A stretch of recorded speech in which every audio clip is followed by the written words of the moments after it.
the sea.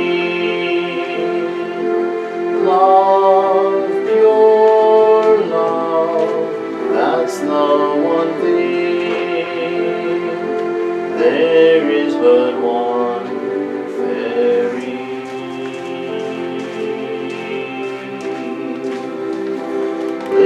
Listen, my friend, I will speak my heart to you.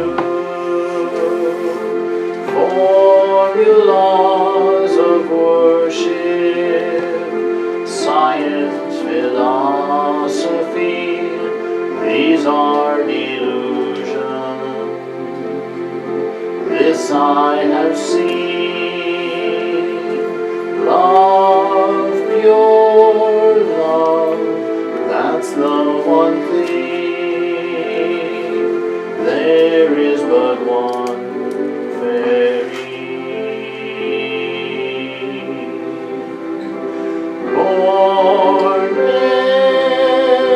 into the infinite art thou, within your heart is the ocean of love. Born into the infinite art thou, within thine own heart is the ocean of love. There is but all love dwelling in you. Give, give, give, that's the one thing. There is but one fairy.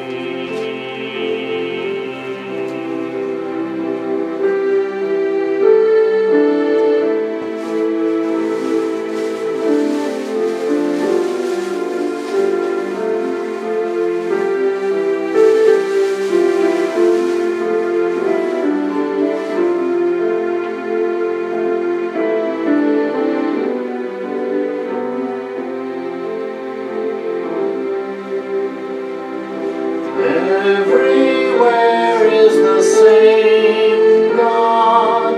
These are His forms before you. Everywhere is the same God. Offer yourself at His feet. He is the all love within all beings. Give, give, give, that's the one thing. Everywhere it's the same God. These are His forms before you. Rejecting them, friend, where will you seek? Love, pure love, that's the one thing.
very satisfying about singing, getting up, stirring the soup, sitting down and talking about Vedanta.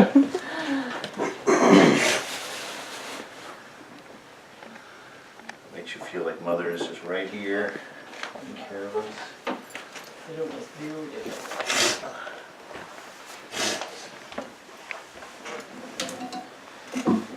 Then we get to hear and be hungry.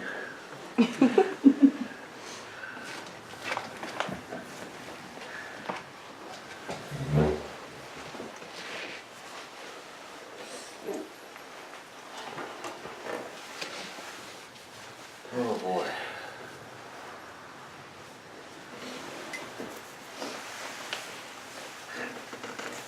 The detail. Well, good morning. Good morning. Welcome. Thank you. Good to be here. Yeah. Cold morning. Unbelievably. I heard, and of course I leave Tuesday, but I was in the grocery line this morning and heard the man back there saying it's supposed to go down to 15 this week during the I day. think tomorrow, So, right? Yeah, I think is it tomorrow? I think so. That's what I heard. You might get this ice storm or something on Monday. I'm not sure. I did not check the weather. Anyway, it's cold. I also talked to DC this morning and they were saying it was 5 outside. So, I don't know. We might have to move the center to Florida. Oh boy. Hey, it's been really busy this week, huh? We've done running around quite a bit. What a day yesterday. We had a whole bunch of stuff going on. So, nice classes and morning karma yoga. We declared this room the cleanest room in the... Did you find something? Yesterday it was. Yeah, yesterday this room was the cleanest room in the country. Yes. Oh, we got one more person coming in. It's New Year's Day, this is the last lecture of 2017. 17, yeah. Yes. The day passes, the week passes, the month passes, the year passes. Year passes, yeah. The decade passes. And all of them really seem to go just as quickly. I know. Yeah, to think Thakur every night used to take account of his day and actually bemoan the fact that he had not realized God that day.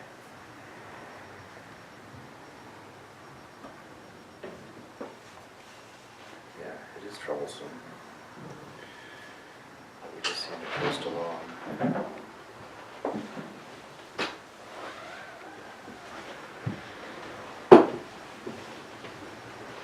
Boy.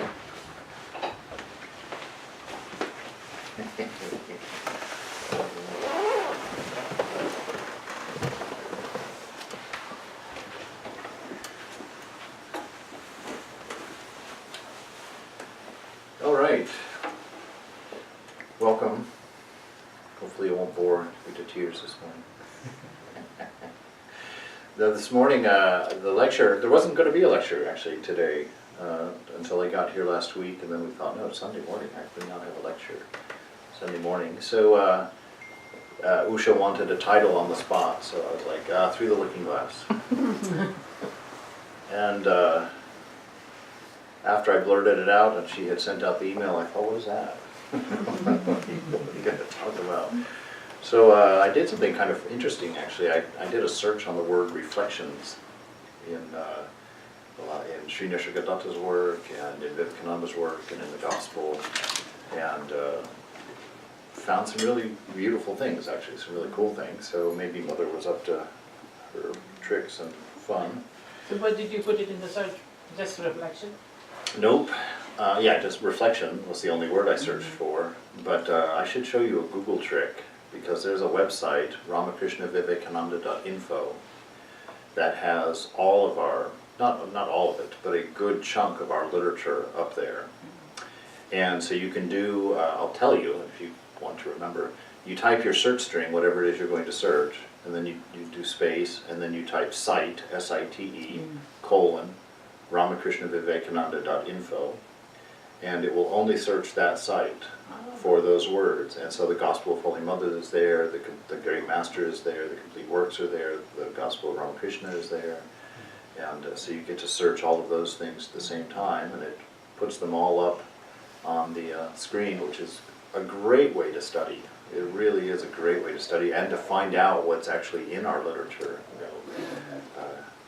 On particular topics, if you actually have a question or if you're looking for something interesting. It's a great way to do it. And then you can go to the site and take note, like if you go to the Complete Works, you can look up at the address. And so if you only want to search the Complete Works, then you can do site ...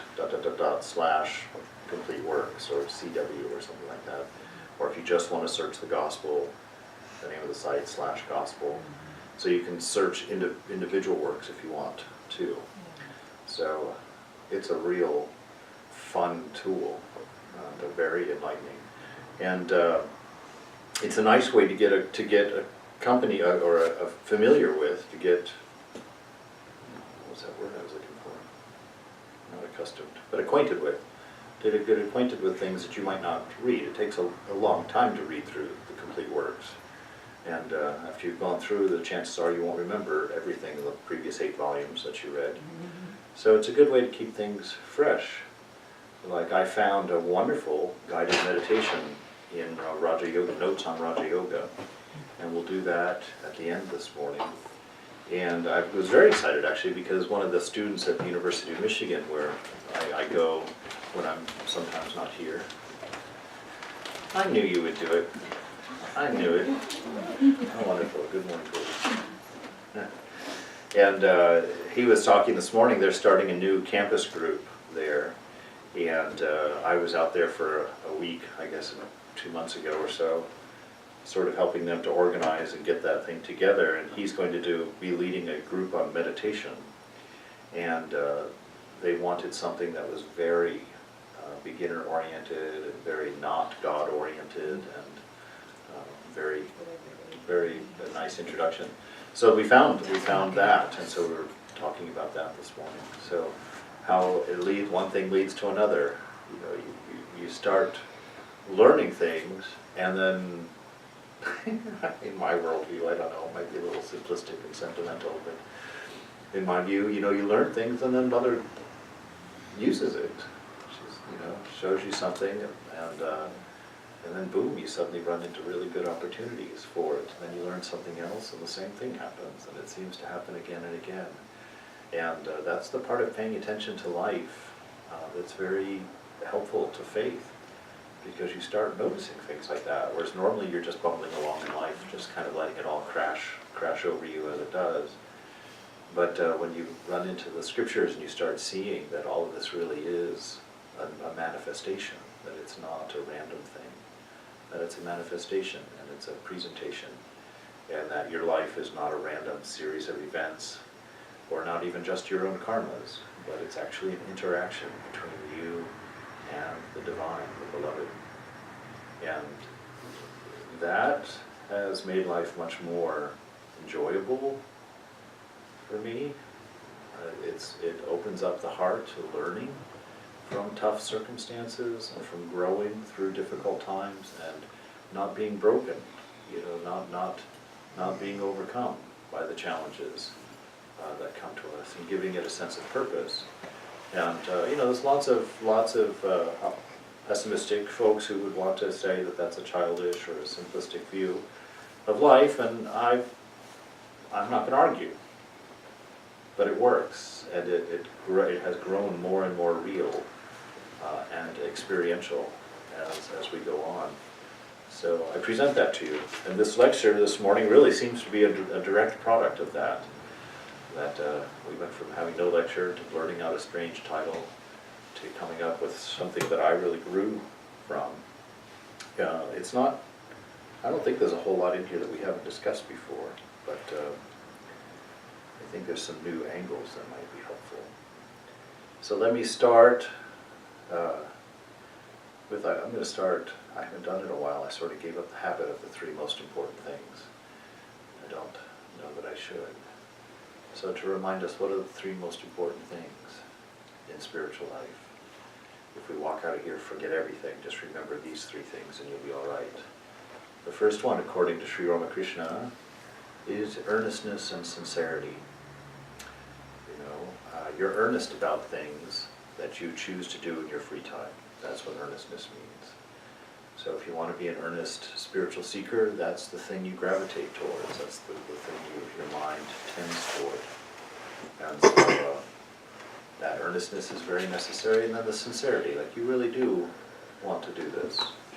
You really do want to become, like that coffee mug says, the world's greatest lover. To love everyone, freely, openly. You really do want to become that kind of person. And Ramakrishna promises, if you approach this life with that sincerity and that earnestness, that the universe, that God will take care of you personally.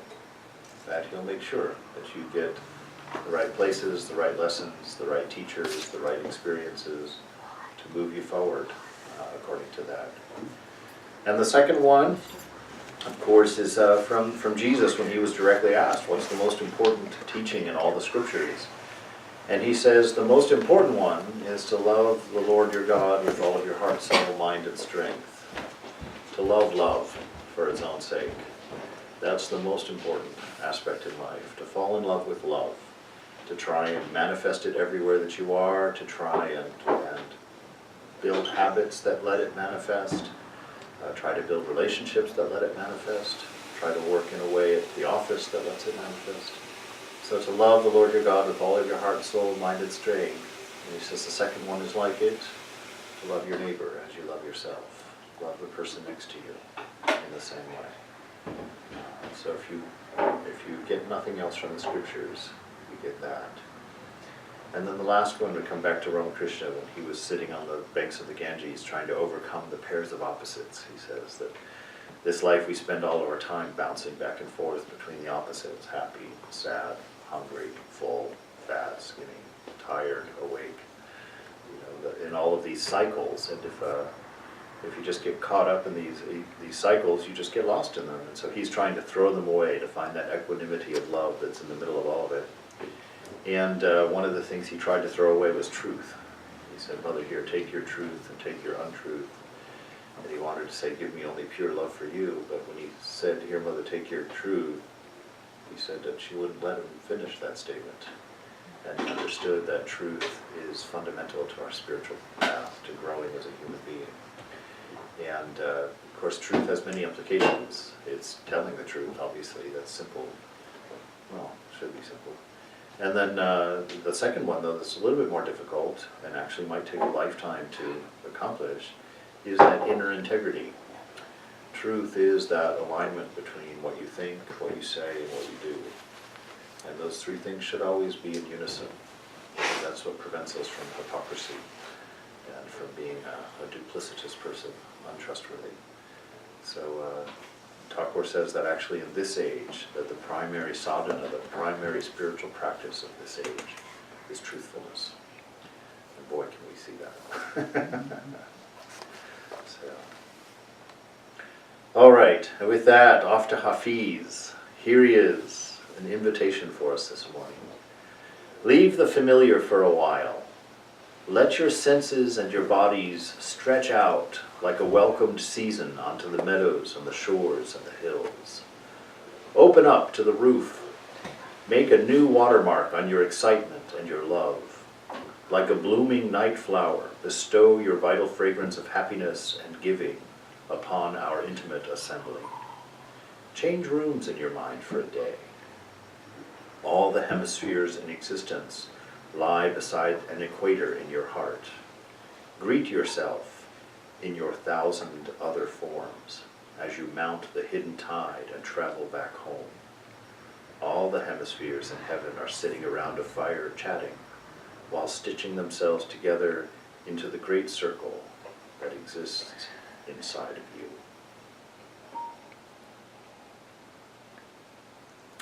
We're going to jump from that to a very challenging statement, and this kind of outlines the day. One of the big challenges for me has been, you've got these four paths and they're rather distinct, and you've got this final realization of the unity, of the oneness of all things. And then you've got bhakti, which is the fastest and most effective way of realizing God in this age. And you try and think about how to put that all together, because you'll get this nice relationship going with your, seemingly imaginary friend in your mind, or your chosen Ishta or avatar. And you're going along quite happily with that, and then you'll read some Jnanic passage that tells you that's a fairy tale, none of it exists, there's you alone in the universe. And suddenly your bhakti takes a big punch to the gut, and like, oh gosh, okay, that seems silly now. And you go on. So how to rectify that? Because Thakur tells us, Ramakrishna tells us, to take the idea of Advaita, this oneness, and tie it into the corner of your dhoti, even as a bhakti. To tie it in the corner of your dhoti, because there's no pockets, so you tie things in the corner here, which is something I learned. And so it's something you always want to have handy, because he says that Advaita, for a bhakta, will help you to not be exclusive or to be fanatical about your devotion. And he, in the first portion of Bhakti Yoga, that's one of the first things Swami Vivekananda says about the Bhakti path, is that the biggest danger in Bhakti is fanaticism. And we don't have to look too far in today's world either to see that that's a big problem. So Advaita is the cure to that. So we're going to start off with a very Advaitic perspective, and we're going to slowly work down to a Bhakti's perspective, maybe. This is from Vivekananda. The sun reflected from millions of globules of water appears to be millions of suns, and in each globule is a miniature picture of the sun form. So all these souls are all but reflections and not real. They are not the real I, which is the God of this universe, the one undivided being of the universe. And all these little different beings, men and animals, are but reflections and not real. They are simply illusory reflections upon nature. There is but one infinite being in the universe, and that being appears as you. That being appears as I. But this appearance of divisions is, after all, a delusion.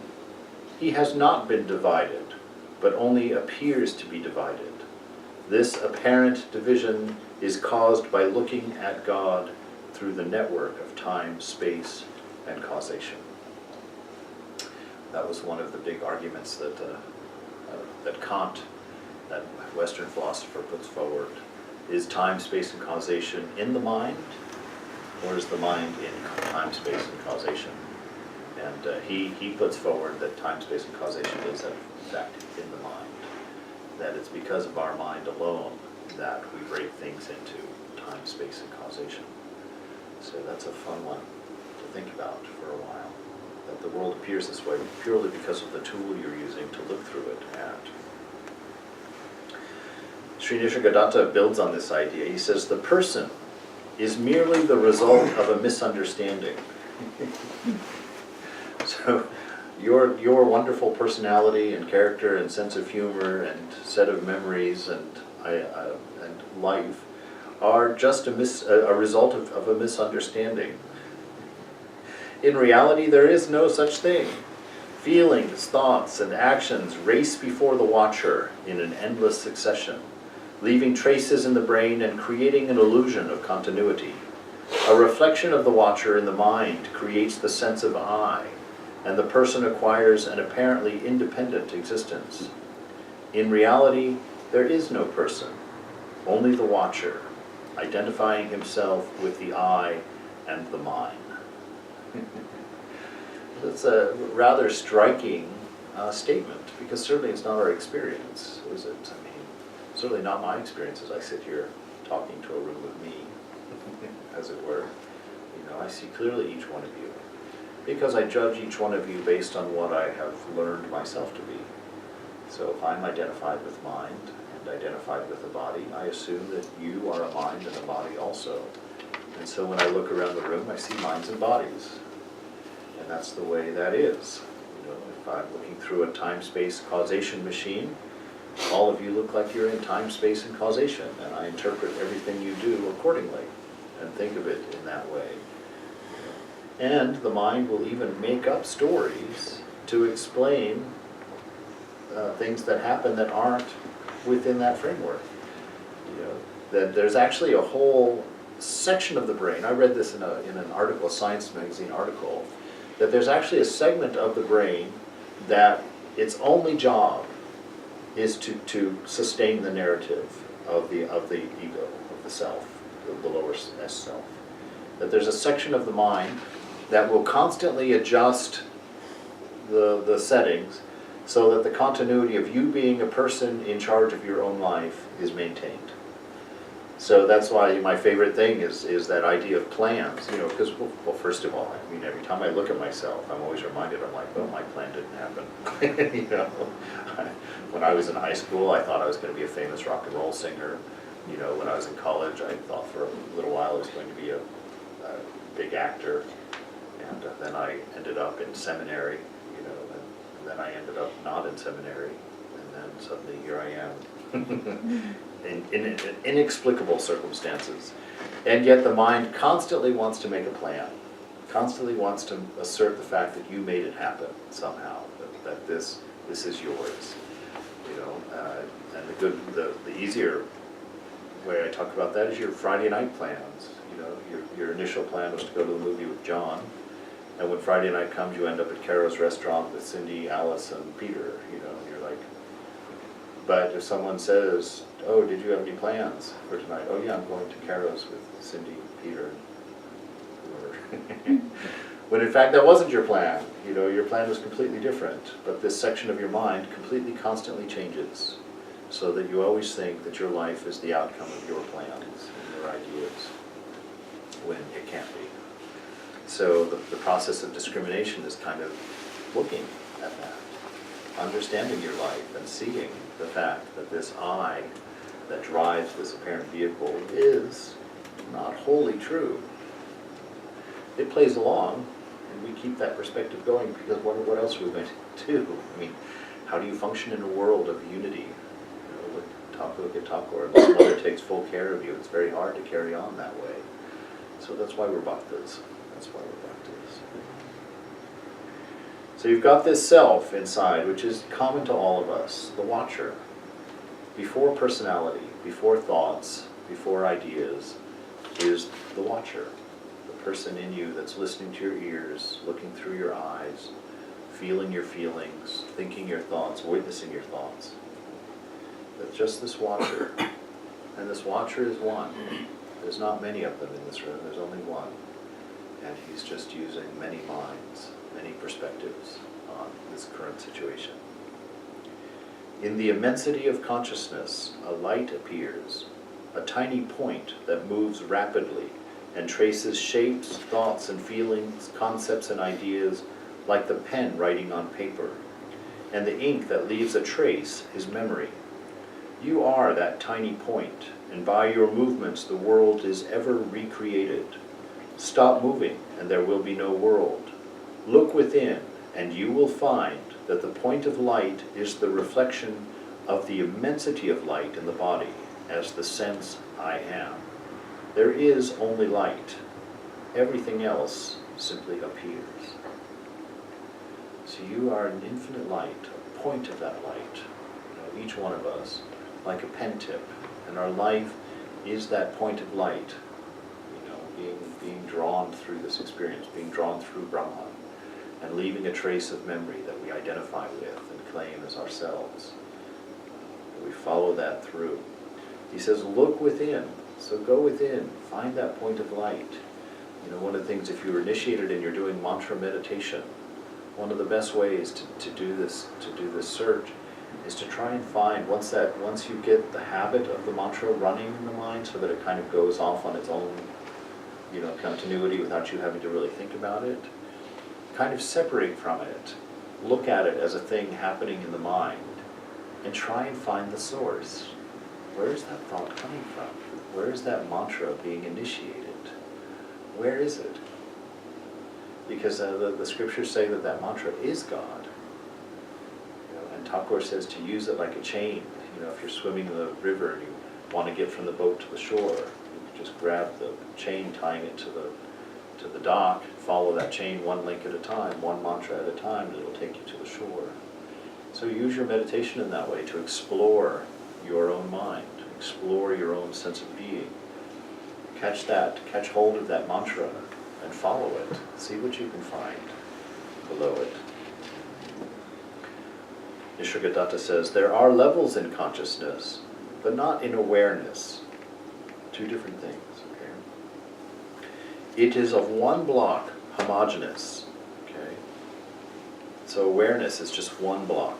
There's no parts to it, no levels.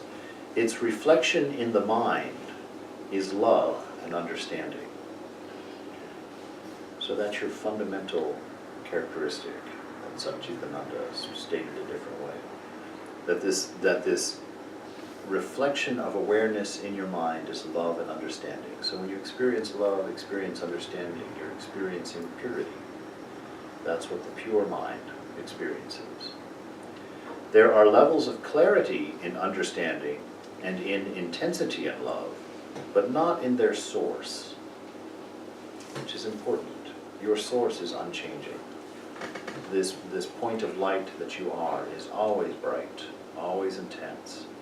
The love and understanding that's available to you is always infinite. But its reflection in the mind, you know, its level of expression in the mind has varying degrees to it. The source is simple and single, but its gifts are infinite. You see, so you manifest love and understanding. The gifts that you get from that are infinite.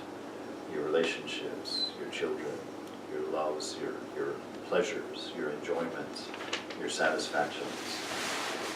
But the expression of that infinite light, when it's expressed purely, reflects back to you infinite gifts. And he says, this is the one thing to be careful about. Only do not take the gifts to be the source. All right? Do not take the gifts to be the source. So that when you have this person that you love and you get that great satisfaction of love when you're with them, do not make the mistake of thinking that they and their presence in your life are the source of the love that you're experiencing. Because there's nothing passing between you. There's nothing being given to you by that person. It's a reflection. It's a reflection of the light that is within you. And their experience of you is the same. It's the reflection of their light off of you. And the more pure the mind is, the more purely you see that love in the other person, the more deeply you're able to love them, the more deeply you're able to care about them. So you have to know that all the pleasure in your life, all the joy in your life, all of the satisfaction in your life does not come from the gifts that you are receiving by expressing love and understanding. That it's actually within you that this feeling is arising, that this notion is arising, that this pleasure is arising. It doesn't come from outside. So detach, that leads to detachment, that leads to peace, that idea. It leads to freedom and independence. It leads you to be a true individual so that you're not needy. You don't have to run around the world begging for love, begging for friendship, begging for acceptance, begging for popularity, begging for coolness. That it allows you to detach and to be all of those things because they are in you already. You're not a beggar. You're not a beggar.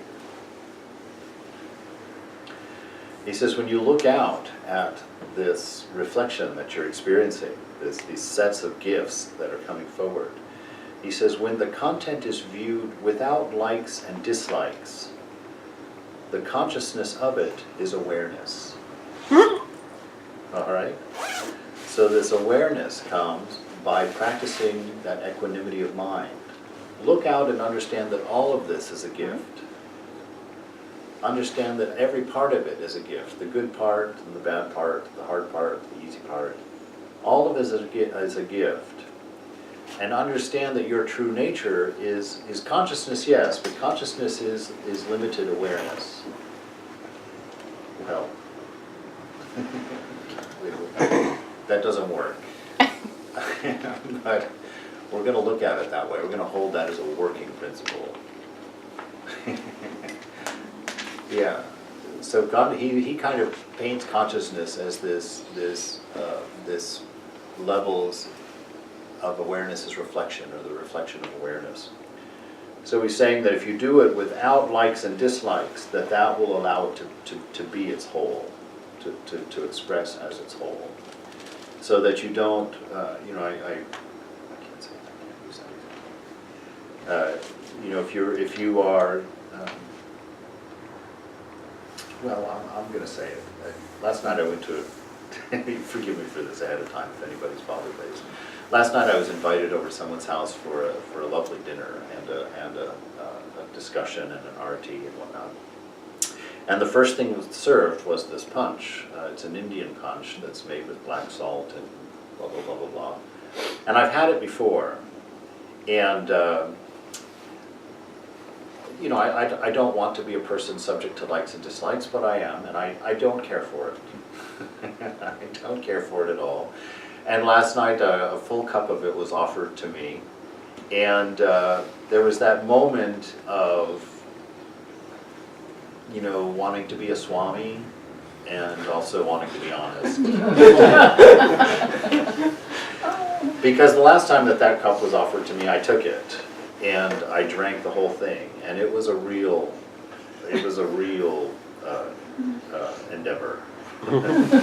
And so last night when I saw it in front of me again, I was like, I wanted to say yes, because I knew that my practice of my spiritual life, I should take that and I should drink it and learn, practice enjoying it. Because there's no reason that one person can enjoy it and another person can't, except for arbitrary nonsense in the mind. And so, but I didn't win that battle last night. I got away with saying no, mostly because Gauri Ma was so nice about how she handed it to me. And kind of, when she saw my face, started to withdraw it herself, so I didn't have to press my no. But inside, after it was over, I thought for a few minutes and really chastised myself, because I missed an opportunity. I missed an opportunity of practice, of taking something that I didn't like and learning to enjoy it, to understand that those parts of mind that exclude that are not necessary. I don't have to be subject to them. And so he's talking about that like this, with this world. If you can manage to not have these likes and dislikes, I like doing my homework, I don't like doing my homework. I like that class, I don't like that class. I like my parents, I don't like my parents. I like my children, I don't like my children. To stop seeing the world like that, to stop measuring that, because that's all ego. That all develops the ego. When you walk outside, I talked about this a lot. In San Francisco, I had 5 walks. And I would do one of them each day. They each took an hour, and they each had different characteristics. One was through the park, one was down by the bay, one was down along Polk Street, which was very chaotic and interesting, and one was down through Fillmore Street. And I would go out, and after I'd been doing those walks for 12 years, the decision wasn't so easy. Once I'd walk out, I wouldn't want to do any of them. And I found myself standing there for a few minutes, kind of wrestling and getting in this weird mood, because I was getting kind of restless because I didn't want to do any of them, but I had to take a walk and whatnot. And then I thought, God, this is ridiculous. You're doing this for exercise. You're not doing this to enjoy your walk. You're not doing this for... Stop asking yourself what you want all the time. Stop it. Do what's in front of you and accept it fully and openly as it is. Enjoy whatever it is. Stop it with the likes and dislikes. So when you approach a problem in your life, stop querying your mind, your ego. Do you like this or do you not like this? Do you want to do this or do you want to do that? Just skip that question. That is the thing that keeps you from seeing all of the gifts, and from interpreting everything as a gift, and from understanding the real depth and the real beauty of this experience of living. That makes you think that parts of this miracle are pleasant and parts of it aren't. It's not true. All of this is amazing. All of this is undescribable. None of it has an explanation. And there's a certain wonder that you have when you're young that you lose when you get old, because you've served your ego so intensely that the world has calcified from wonder to a set of likes and dislikes, to a set of preferences. And the adventure is gone. The openness is gone. The excitement of newness is gone. So that's why we want to return to that childlike nature of acceptance. You know, not that kids don't have likes and dislikes, but you know, that sense of freedom.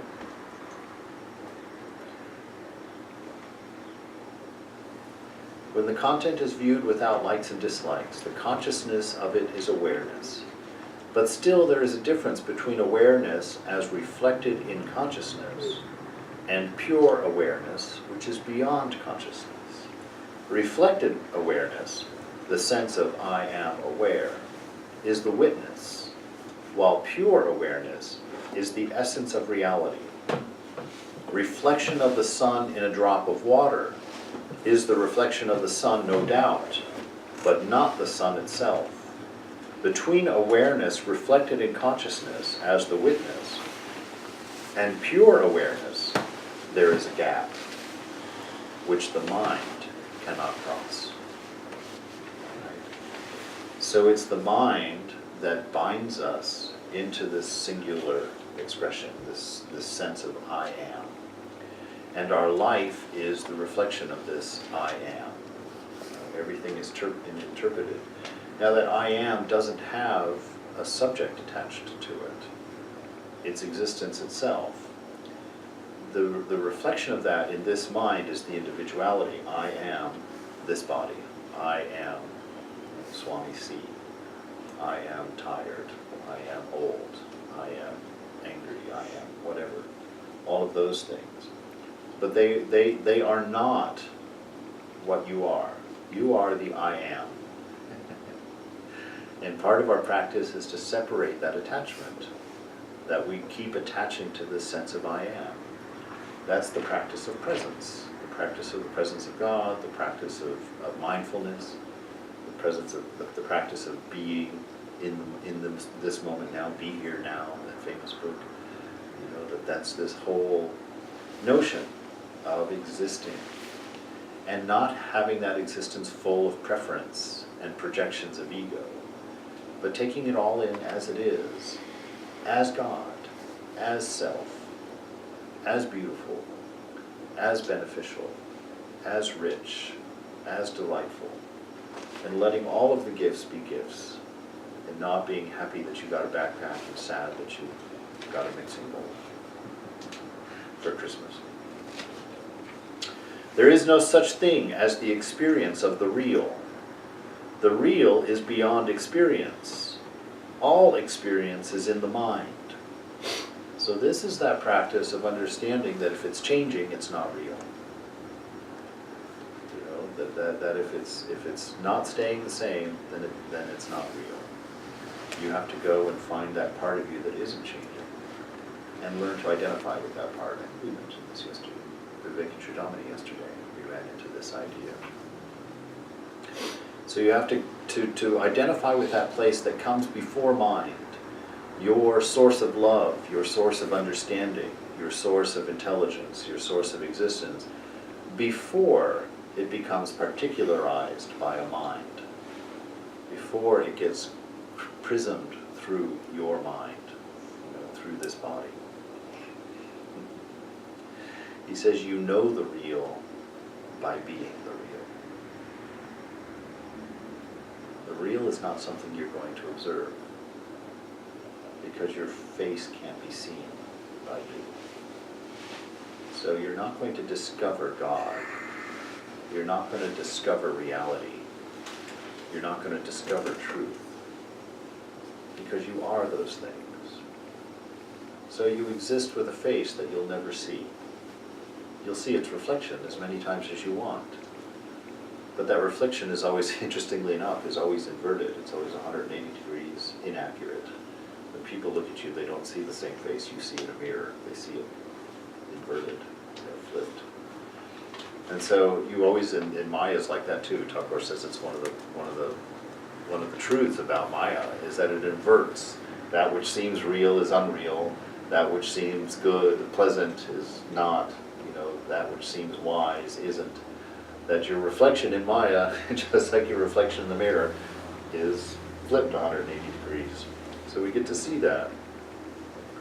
Your real being is love itself, and your many loves are its reflections, according to the different situations at the moment.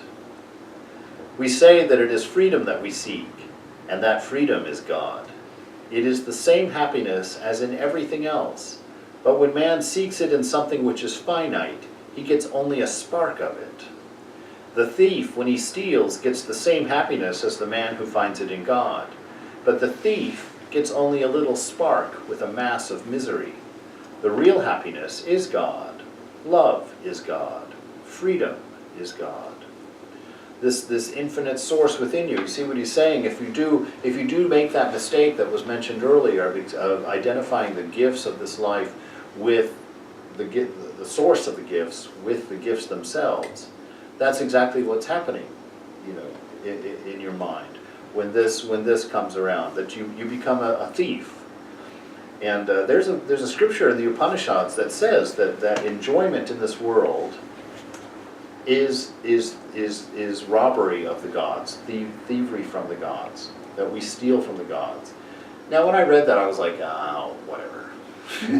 How can that be? How can my enjoying something be stealing from the gods? They're over there, I'm over here, they've got everything, I've got nothing. How can I be stealing from them? Right? So I kind of blew that off, but I read this scripture a while back and was thinking about this. No, that's exactly what's happening. How is that happening? Because you are that divinity. You are that. That's the final thing of the day. But not the I of the ego, not the small I. What is the small I? The small I is this thing that's intercepting all of this stuff. Because God should be experiencing this life, not you. God is actually experiencing this life, not you, not the you assume you are. And so what you're doing is you're standing between God and the life he's experiencing and claiming it as your own, So you're jumping up, and instead of being and understanding that you are this infinity, you're this little guy jumping up and just kind of grabbing little pieces out of the flow of experience that's going to the witness, going to that universal witness behind. And one of the ways you can practice this, it goes right along in hand with this idea of not having likes and dislikes. And that is to sit there when you're eating, just put the food in front of you. And as you eat it, do not make it a practice to pass the experience of its taste to Mother or to Thakur or to Jesus or whoever your ideal is. Practice handing it to them before you decide or even notice whether you like or dislike the taste. Don't like or dislike it. Put it in the mouth, chew it, swallow it, and as you're experiencing the flavor, keep that channel open to Mother. Mother is experiencing this, Mother is experiencing this, this is Mother's, this is Mother's.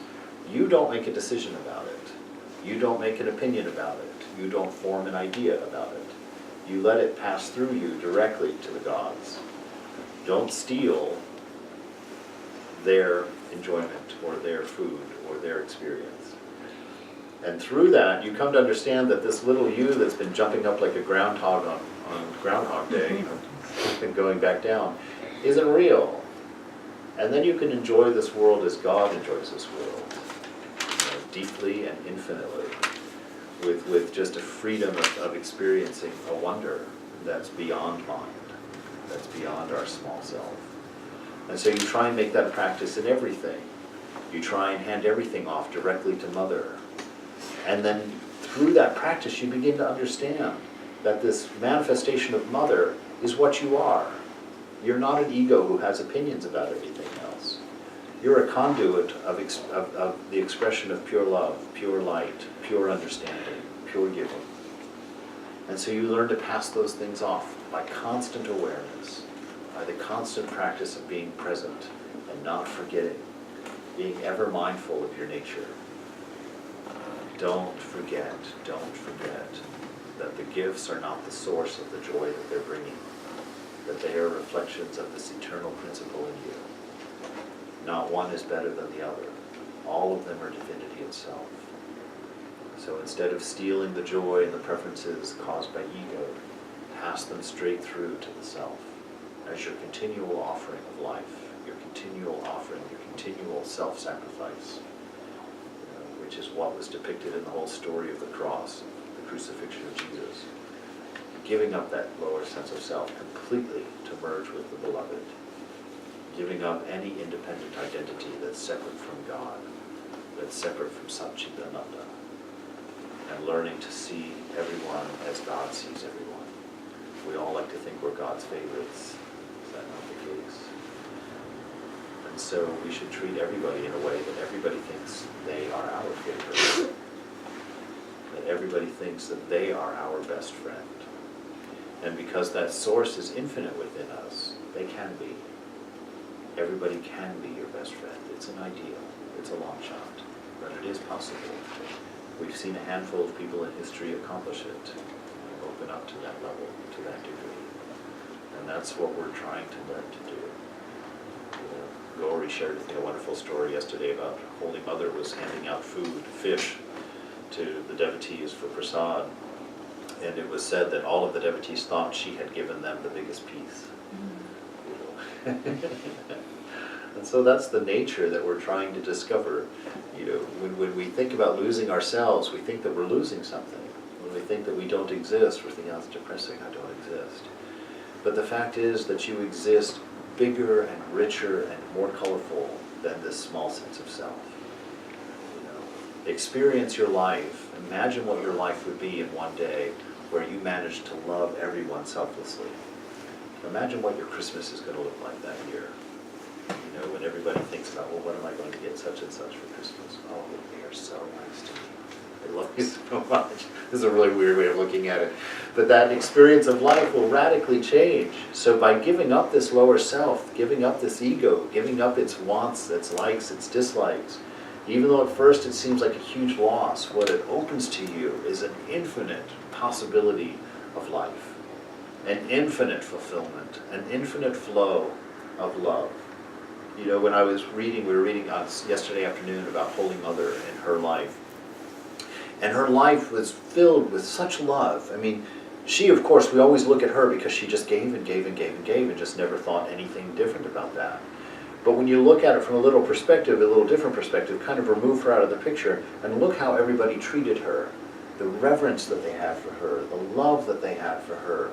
They were always trying to think of what they could bring for her, or what they could do for her, or ways that they could help. Imagine what Holy Mother's view of the world was in that way. Her life was filled with love, filled with joy, because that's what she was manifesting. That's what she was allowing to come through her. And it was being reflected back to her in its full form like that. That's what your life becomes. Of course, we can't think that way because that destroys the whole picture. But from our egotistic perspective, we have to come up with a reason or an idea of why is this worthwhile? Why should I learn to live this way? Why should I learn to be this way? It's because it's the way you've always wanted to be. In your wildest fantasy about what you are and who you are, this is it. This is it. And you do it by never worrying about the self, the lower self. Never worrying about the I am here. But always serving the ideal of I am in everybody.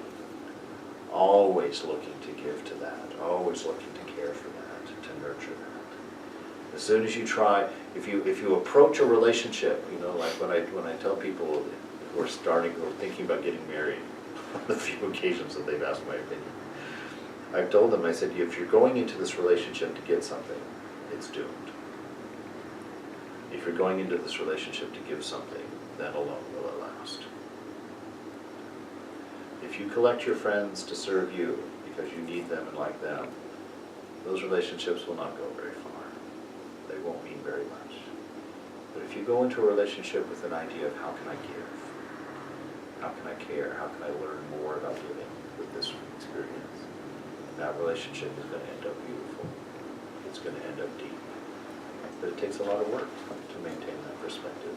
It takes a lot of work because that ego is always trying to capture its own needs, always trying to prove that it exists, which is endless because it doesn't exist.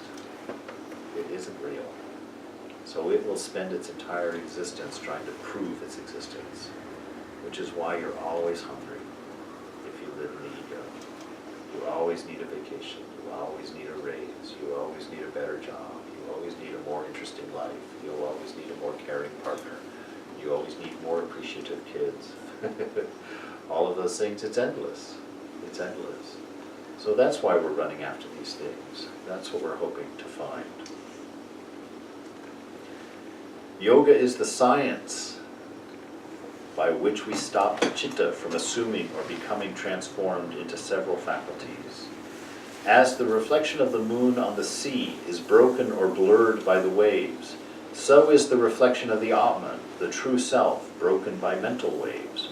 Only when the sea is stilled to mirror-like calmness can the reflection of the moon be seen, and only when the mind stuff, the chitta, is controlled to absolute calmness is the self to be recognized.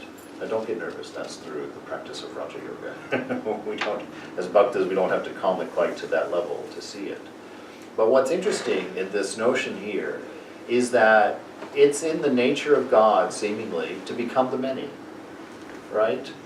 And so when God is the sun, and then all these buckets are reflections of God, you know, the reflections of the sun and all these little buckets of water. Take that as being God, both components of that, the source and the reflection. Now, when we identify with being the reflection in the bucket of water, when we think that we are actually an individual sun, we take that whole part again and reflect another multiplicity. You know, we look out, by seeing that, we look out and then see multiple buckets of water with multiple suns in it, and we assume that all of them are the real sun.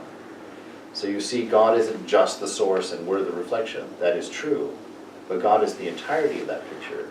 And when we assume that we are that, but with an ego, by identifying with a bucket and water, then we assume the reality of all of the other buckets of water around us.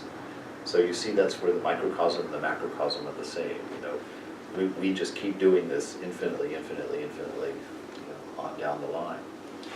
And so we want to break that. Yoga, this idea of meditation, this idea of practice, is how we stop this from happening.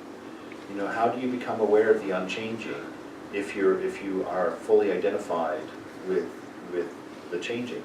If you're in a raft, you know, riding through the rapids, your mind is on the ever-changing rapids. It's not on the unchanging shore. You know? But if you anchor yourself on the shore and look out at the river, then you are in a place where you can see the change of the river, and you're not threatened by it, you're not challenged by it, you're not caught up in it, in its dangers and its challenges. You're witnessing, you're seeing the picture as a whole from the place of unchanging. And so our practice of our spiritual life is to do that, to find that unchanging self inside, which is the source of love, the source of understanding, the source of giving and caring, and to identify with that instead of throwing ourselves into the middle of the changing mind. You know, the mind that's never happy. And when it is, it's for such a short time, you know, for such a short time. So instead of identifying with mind and being in the middle of the river caught in the rapids, having to learn all kinds of special skills to exist, of how to get what you want when you want it, identify with this placid, ever-present source of love that is the real you. And then the mind, it's amazing. You just watch it. It's just, wow, that's unreasonable. That's crazy. You know, the mind becomes a great source of humor, I find, you know, with when you're sitting on the shore with Mother, when you're sitting there in that active conversation with Mother, and you look at the shocking things that go through the mind, you start becoming aware of how selfish it is. You start becoming aware of how needy it is. You start becoming aware of how small it is. When you sit there with Mother and you just watch it, you begin to laugh. It becomes a rather humorous thing, like, oh my God, look at that. Oh God, I had no idea. And it changes. When you stand on the shore and watch, the mind becomes more placid. Because, it's not stirred up with the me and mine. Those are the rocks that stir up the river. That sense of me and mine. And if you're out there stirring up that river with me and mine, it's just tumultuous. So you stand aside, passing on all these gifts directly to Mother while sitting with her on the shore and watching it all. It becomes less stirred up. It becomes less tumultuous. You begin to understand. So I'm going to take an extra 5 minutes here. So I wanted to take an extra half hour. Vivekananda says there's 3 great requirements for approaching this yoga, for approaching this. And everybody knows these, but it's always good to be reminded.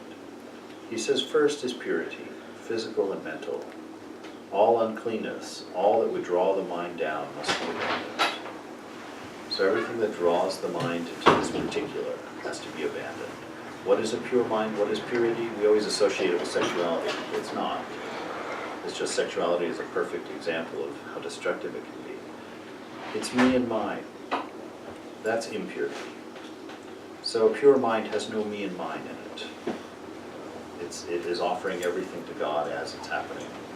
It's all about the divine principle within and expressing that purely. So this has to happen physically and mentally. You have to remove the idea of me and mine from it. Now if you do it from the mind, physically it will happen automatically because your physical world is a step down of your mind. What you imagine is what you manifest in your life. If you imagine people don't like you, then you manifest yourself as a standoffish, kind of unfriendly person because you're afraid. You're never able to give because you always assume people don't like you. So your physical world is a manifestation of your mental world. So work on the purity of your mental world. Understand the source of love within you, and then you begin to assume it in those around you. And fear goes away. You become that person who can talk to anybody. Bill's not here, so I can talk about him. That's one of the best examples he is to me. If you go out with Bill onto the street or go to the grocery store, he is constantly in conversation with people. Just, there's no discomfort, there's no awkwardness, there's no anything. It's like the other day we were at a Starbucks in Safeway, and there was only one person working, and she had a line of like 9 people at the counter, and there were already like 5 or 6 people that had ordered their drinks. And she was, of course, the people that ordered their drinks were unhappy because she was not getting their drinks out fast enough. The people who were waiting in line were unhappy. And what could she do? And most of us sit there just getting annoyed and just getting impatient, and I certainly find myself that way. When it was Bill's turn to order, I was so taken back by what he did. He reached up and actually touched her on the shoulder and rubbed her shoulder, and he said, "Stop. Breathe for a moment." He says, "You're doing great. You've got a lot to do, and I see you're the only one back there. I really feel for you. Stop for a second and just breathe. It's all right. We'll all be fine. They'll all be fine." And she actually just did. She stopped, and she breathed, and she looked like she was on the verge of tears. And she took his hand on his shoulder and just held his hand and said, "Thank you so much." And I was like, I am the most evil person in the world. Because in the face of that pure expression of caring, I really saw, wow, I wasn't thinking about her at all. I was only thinking, I was caught up in me and mine, caught up in me and mine. And that's what love looks like. That's what it looks like when you get rid of that me and mine. You're someone that can do something like that, which really makes a difference in this world. Really makes a difference. I saw her whole day was changed because of that interaction with him. Her whole day was changed. Her whole experience of that moment was changed. And I thought, God, from the mouth of babes, we learn these things. And I just saw what a beautiful possibility. So purify yourself with this me and mine, so that this love inside you can flow out and you can just watch the world change. Second is patience. At first there will be wonderful manifestations like that. But they will all cease. This is the hardest period. Hold fast. In the end, the gain is sure if you have patience. So part of me, removing me and mine, is removing your expectations even on yourself. Work on this. Try and constantly step out, but don't judge it. Don't rush it. Don't force it. Just constantly keep a steady pressure on yourself, a friendly pressure, not an insistence, but a steadily, and move forward. So first is purity, getting rid of me and mine. Second is patience. Don't lose heart in the struggle, in the effort. Third is perseverance. Persevere through thick and thin, through health and sickness. Never miss a day in practice. So persevere. Don't reward yourself by letting yourself be selfish. I read a book on dieting, and they said that's one of the #1 reasons for failure in dieting, is that you view the things that are destroying your life, those pieces of cake, those pieces of pie, those candies and chocolates, as being the reward. So you have a good 2 or 3 days, and then you'll reward yourself with a big piece of cake. You know, he says, learn to understand that's not a reward. These things aren't the good things in life.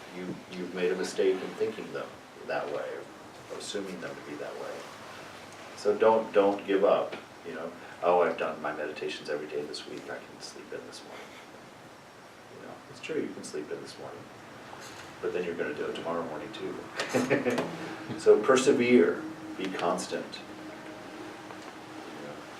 Now, I'm not going to do the rest of this. The rest of this would take a half an hour. It goes into a beautiful meditation. I encourage you to read it. It's in the Complete Works. It's 6 lessons on Raja Yoga, and it's just the first lesson. The rest of the 5 lessons are for Raja Yogis, but this first lesson is for everybody, and it gives you a wonderful guided meditation from Vivekananda himself. I'll read it real quick with you for you here, just to say it. Begin with your toes and think of each part of your body as perfect. Picture it so in your mind, touching each part if you prefer to do so. Pass upward bit by bit until you reach your head, thinking individually each part is perfect and lacks nothing. Then think of the whole as perfect, an instrument given to you by God to enable you to attain truth, the vessel in which you are to cross the ocean and to reach the shores of eternal truth. When this has been done, take a long breath through both nostrils, throw it out again, and then hold it out as long as you comfortably can. Take 4 such breaths, then breathe naturally and pray for illumination. I meditate on the glory of that being who created this universe. May he illuminate my mind. Sit and meditate on this for 10 or 15 minutes. Tell your experiences to no one but your guru. Talk as little as possible. Keep your thoughts on virtue. What we think is what we become. So it's a wonderful meditation, and it's got its reasons, you know, because your lack, the lack that you feel in the body is a projection of your lack as mistaking the infinite for the finite. It holds hands with that whole idea. Until you realize that nothing is lacking here, by doing that you're removing ego. By understanding the perfection of things as they are, you're removing the ego. You're chipping away at that wrong sense of self, of the thief that's robbing your beloved of his experience of your life. And so through that practice of becoming aware of that, understanding this moment is perfect, whether it's painful or pleasant, it's perfect. And accepting that and living accordingly is to be free of ego. And it's to be true to yourself, to be accurate about what you are, that you are this loving, understanding, caring, secure, whole, complete, content, and giving person, intelligent, and always existing. That goes on from there. So let's take about 2 minutes and just think about that.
Shanti, Shanti, Shanti.